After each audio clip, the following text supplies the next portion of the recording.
네, 귀한 하루 주셨습니다. 할렐루야 샬롬 하고 우리 인사하십니다. 할렐루야 샬롬 샬롬 샬롬 샬롬 샬롬. 하나님 사랑합니다. 여러분 주 안에서 사랑합니다.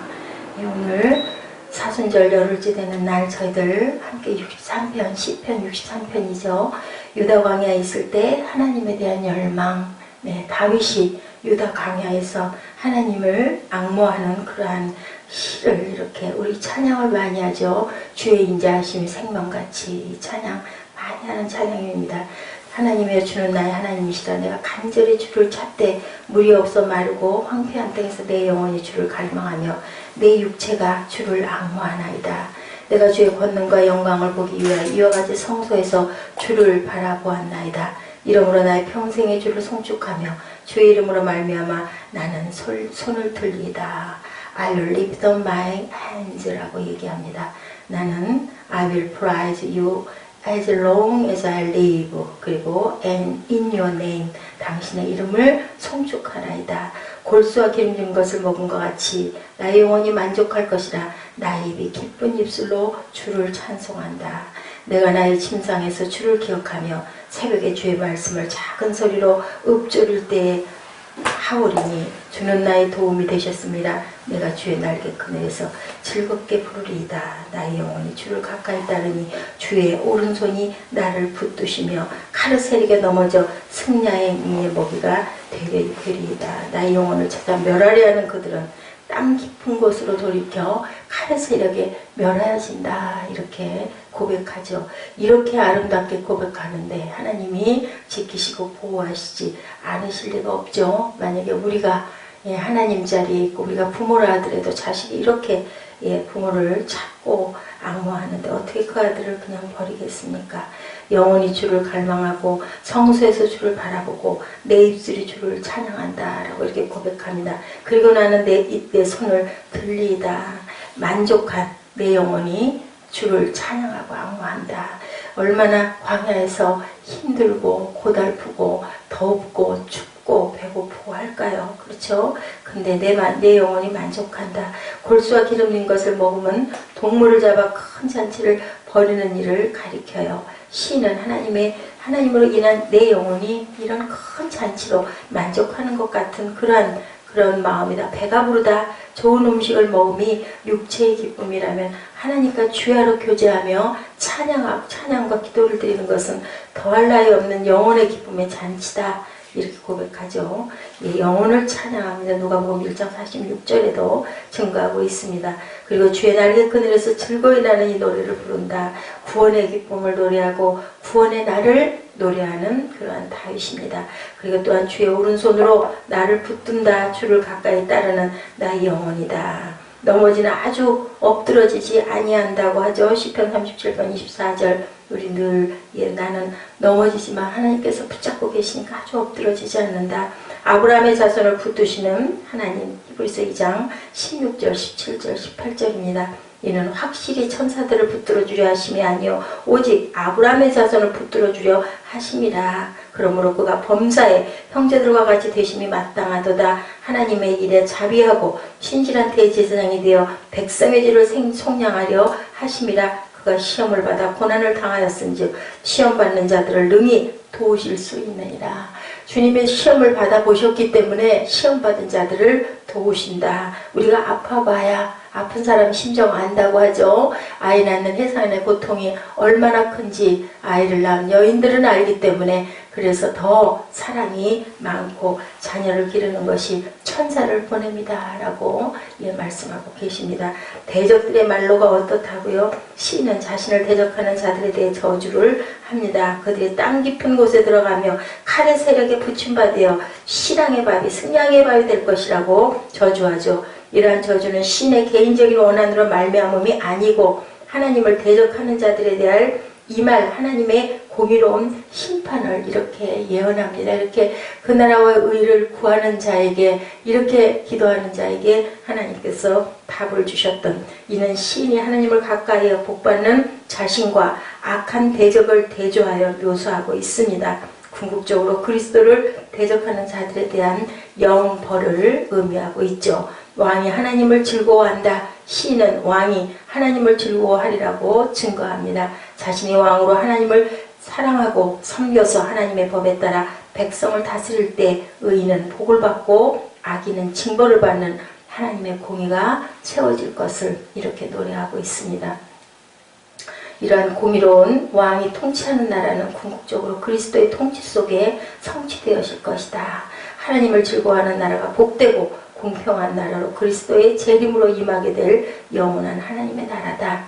고난에 참여함을 즐거워한다. 베드로전서 4장 13절이죠. 오히려 너희가 그리스도의 고난에 참여하는 것으로 즐거워하라. 이는 그의 영광을 나타나실 때 너희로 즐거워하고 기뻐하게 하려 함이라.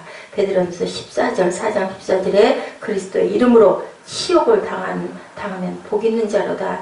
영광의 영 곧 하나님의 영이 너희 위로 계심이라. 주의 계명을 즐거워한다. 119편 47절에도 성도의 특권은 하나님의 영광을 바라보며 주의 인자와 은혜를 인하여 항상 찬양하는 것이다. 성도는 하나님을 보아하여 언제나 만족함을 누림으로 이 영혼이 주를 갈망한다. 그때 하나님께서 성도를 승리케 하시는 복을 내리신다라는 것을 우리가 기억합니다. 하나님을 사랑하고 항상 가까이 함으로 대적을 물리치고 승리하는 저와 여러분 되시기를 주의 이름으로 축복합니다. 예, 오늘 역대하 말씀 18장이죠. 여호사밧은 어떻게 했어요? 어제 아합과 너무 가까이 해버려서 그만 사둔이 되고 맙니다. 사마리아로 아합을 예방하고 아합은 여호사밧이 자기에게 표한 경의에 기뻐하며 굉장히 성대한 환대를 하죠. 저를 위하여 양과 소, 즉 순소고기를 풍부히 잡았더라고 18장 2절에 증거했습니다. 이 점에서 그는 그의 다윗의 길로 행하지 않았던 것. 다윗은 어떻게 했어요? 행악자의 회중을 미워하며 악인과 같이 앉고자 아니하였다. 시편 26편 5절에도 증거하고 있습니다. 진수성찬을 먹고 싶어 하지 않았던 거죠. 악인과는 밥을 함께 먹지 않는다라는 겁니다. 우리가 교제할 때 친한 사람이 아니고 불편한 사람하고는 식사하면 밥이 아무리 맛있는 음식도 편하지가 않죠. 그런데 그만 이렇게 여호사밧과 아합이 결탁을 하는 그러한 사건. 아합과 동맹하여 수리와와 이제 대전하죠. 아합은 여호사밧을 설득하여서 길르앗 라못의 수복을 위한 원조군에 가세하도록 하는데 길르앗 라못은 요단 저쪽에 있는 갓지파의 성읍이었습니다. 아합은 그 성읍뿐 아니라 다른 모든 이스라엘 성읍들을 다윗 가문의 상속자인 여호사밧에게 당연히 속하는 줄을 그는 알지 못했을까. 그렇지만 어때요? 마음이 너무 좋은 여호사밧은 같이 그렇게 하자고 얘기하죠. 나는 당신과 같은 동기라고 얘기합니다. 그런데도 여호사밧은 아직 그 호의를 베푸는데 그 호의가 하나님이 기뻐하시는 호의일까? 원수의 입맞춤은 기만으로 하는 행위일 수밖에 없었다. 굉장히 어려웠던 그러한 상황. 역대하 18장 28절에서 34절이죠. 여기서 아합은 죽습니다. 아합이 음모를 꾸미는 거죠. 이스라엘 왕이 아람 왕이 분명히 북이스라엘 왕을 집중해서 칠 것이다라는 것을 알고 왕복을 입혀요. 여호사밧에게. 자기는 평민의 옷을 입습니다. 변장을 하고 군중 속에 들어가고 아람 왕이 그 병거 장관들에게 말하죠. 큰 자나 작은 자랑 싸우지 말고 이스라엘 왕과 싸우라 했어요. 보니까 왕복을 입은 사람이 딱 있거든요. 그 사람에게 달려갑니다. 그 사람을 집중적으로 공격을 하죠. 거기서 뭐 해요? 아합 왕이 여호사밧을 죽이고 사위가 됐잖아요. 그러니까 여호사밧의 아들이 왕이 될 건데 그 나라를 자기가 음모로 집어삼키려고 악한 꾀를 낸 거죠. 그런데 그만 여호사밧이 소리를 지르매 야훼께서 도우시죠. 하나님이 저희를 감동시켜서 저를 떠나가게 한지라. 보고 쫓아와 보니까 소리를 지르면서 뭐라고 소리를 질렀을까요? 나는 아니라고 소리를 질렀거나 어떤 표징이 있는 소리를 질렀겠죠. 병거의 장관들이 이스라엘 왕이 아님을 보고 쫓기를 그치고 돌이켰더라. 한 사람이 우연히 활을 당겼는데 그만 이스라엘 왕의 갑옷 솔기를 쐈어요. 솔기 사이로 그 화살이 들어가서 피가 흐르는 거죠. 그리고 나를 좀 꺼내라고 했는데 그 맹렬한 그 싸움의 중간에 안 가운데 있어가지고 나올 수가 없었던 거예요. 그래가지고 늦게까지 저녁 때까지 아람 사람을 막다가 그만 피를 많이 흘려서 아무도 도와주질 못하고 죽는 아합 왕의 최고가 이렇게 나옵니다.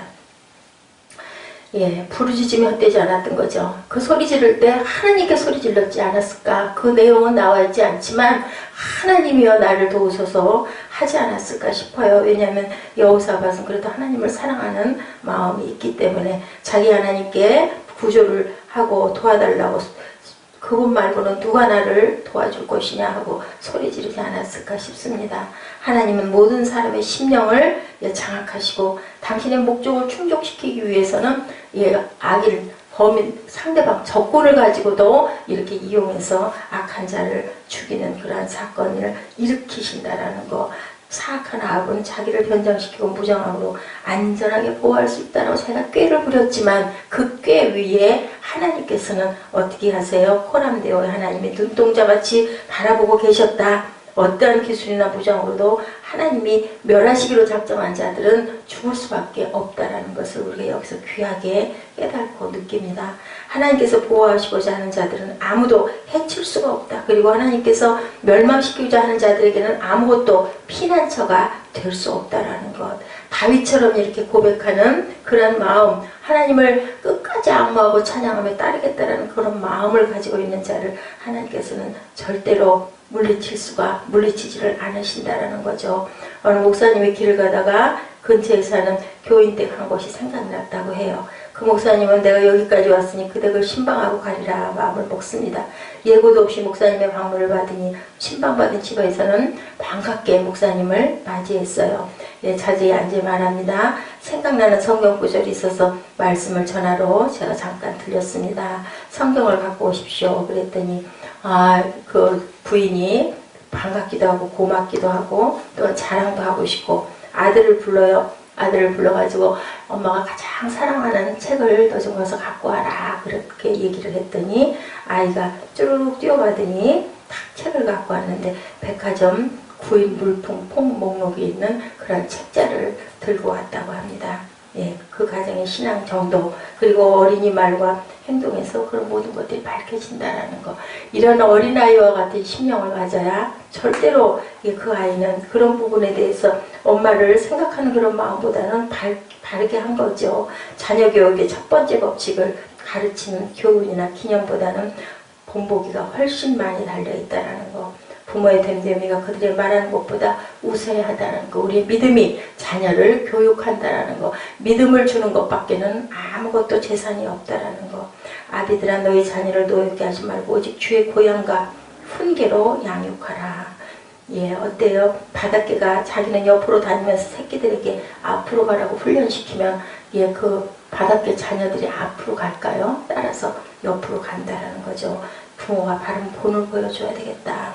예수님과 바리새인들의 차이점 굉장히 많지만 언행의 일치와 불일치 참 어려운 얘기예요. 그대로 저희들이 했을 때 아이들이 자녀들이 그대로 따른다라는 거. 내가 너에게 행한 것 같이 너희도 행하게 하려 본을 보였노라. 요한복음 13장 15절입니다. 주님이 오셔서 우리에게 본을 보여주시고 사랑을 실천하고 가셨어요. 그죠? 그것을 우리가 오늘 또 깊이 생각하고 마땅히 행할 길을 아이에게 가르치라. 그리하면 늙어도 그것을 떠나지 아니하리라. 신명기 6장 1절에서 9절이죠. 부모가 하나님의 뜻대로 살려고 애쓰는 모습처럼 자녀에게 아름다운 가르침은 없다.